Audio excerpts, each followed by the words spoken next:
This was a big day for the Port of Corpus Christi. Port executives have just released word from Washington that another $59 million in federal funding has been approved now for the deepening and widening of the Corpus Christi ship channel. Our Bill Churchwell here with reaction and a look at what it means for the project's timeline. Bill.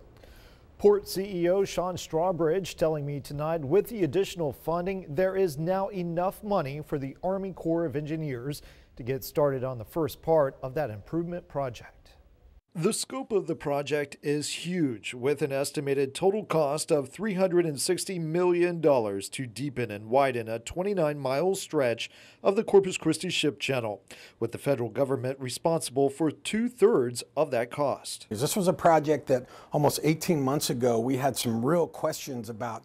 Was the federal government going to support it? Turns out that $59 million in additional funding is the most money awarded compared to other navigation projects listed in the Army Corps of Engineers fiscal plan for 2019. This is certainly a nod from the federal government that this is an important project for the nation. The president's budget already included $13 million in funding for the project, on top of the $130 million the port has already raised. The channel improvement project is expected to allow for safe passage of larger ships and increase the port's capability to export American energy around the globe, not to mention more jobs. Not just for jobs in our region, but to the strategic interest of our nation. Congressman Michael Cloud is also reacting. In October, Cloud met with President Trump aboard Air Force One to make the case for the channel improvement project.